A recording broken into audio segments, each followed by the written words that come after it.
ദേവിക വന്നോ? എന്താ മാഡം അത്യാവശ്യമായിട്ട് കാണണമെന്ന് പറഞ്ഞേ?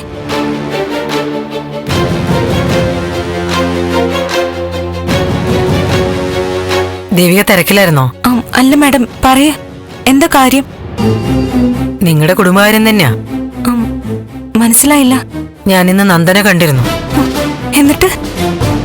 നന്ദൻ ഒരു തീരുമാനത്തിലെത്തിയിരിക്കുക. എന്താ മാഡം? നന്ദൻ പറഞ്ഞത് ഞാൻ പറയാം. ദേവിക രാഷ്ട്രീയത്തിലേക്ക് ഇറങ്ങി.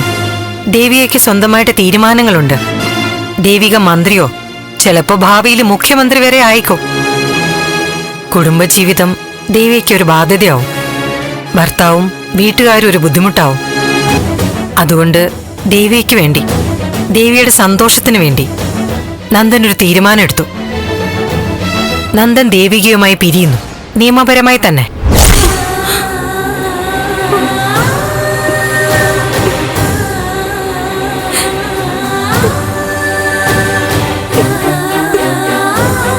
ഡിവോഴ്സ് നോട്ടീസ് ഉടനെ തന്നെ അയക്കും. അതിനായിട്ട് കാത്തിരിക്കത്രേ. മാഡം, എന്താ നന്ദു പിരിയുന്നെന്നോ? ഇല്ല മാഡം, കള്ളം പറയാ. ഞങ്ങൾ അകന്ന് നിൽക്കുക, തർക്കവും വാശിയൊക്കെ ഉണ്ടാവുന്നുണ്ട്. അതൊക്കെ ശരിയാ. പക്ഷെ അതൊന്നും പിരിയാൻ വേണ്ടിയല്ല. തെറ്റിദ്ധാരണകൾ മാറി ഒന്നിക്കാൻ വേണ്ടിട്ടാ.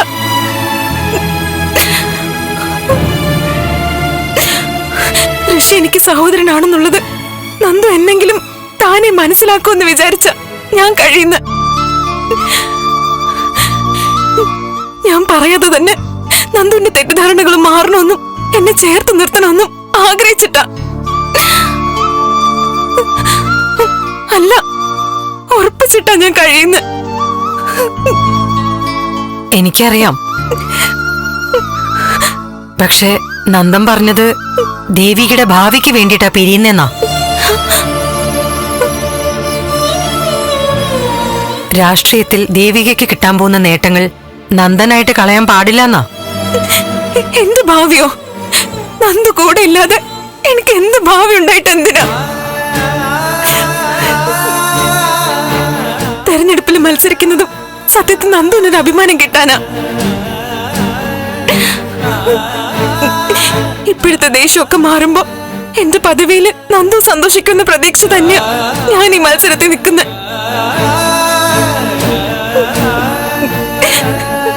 ഞാൻ പൊതുവേദിയിൽ പ്രസംഗിക്കുന്നതൊക്കെ നന്ദു കേൾക്കാനും കൂടി വേണ്ടിയോ? എന്റെ കഴിവിൽ നന്ദുവിന്റെ ഉള്ളിൽ ഒരു കൊച്ചു സന്തോഷമെങ്കിലും കിട്ടുന്നെങ്കിൽ അതിനു വേണ്ടിയിട്ടാ.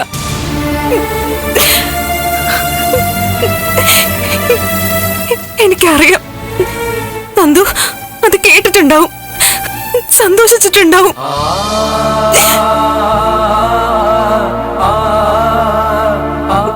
മാഡത്തിന് മനസ്സിലായില്ലേ?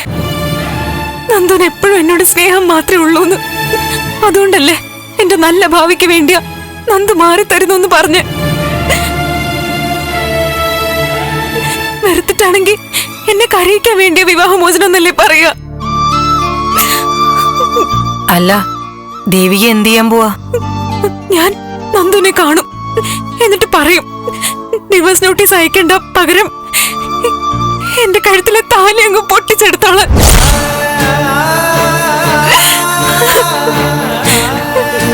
നന്ദുവിന് എന്നോട് എത്ര സ്നേഹമുണ്ടെന്ന് അറിയാം. പൊട്ടിക്കുന്നെങ്കിൽ പൊട്ടിച്ചോട്ടെ, അവിടെ അവസാനിച്ചോളൂ എല്ലാം. ഈ താലി കഴുത്തിൽ എണീച്ച ആള് തന്നെ അഴിച്ചെടുത്തോട്ടെ.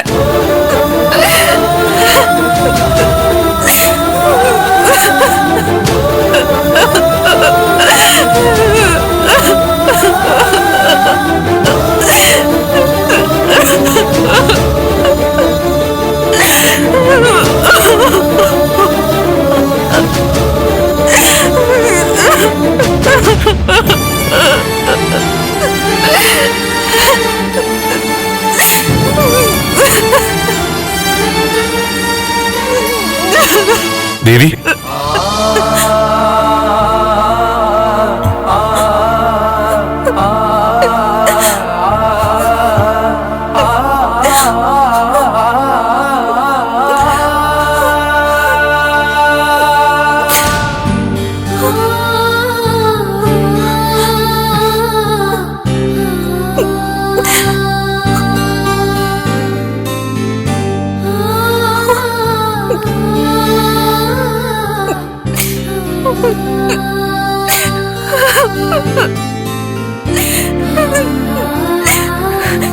എന്തൊക്കെയായി പറയുന്നത്?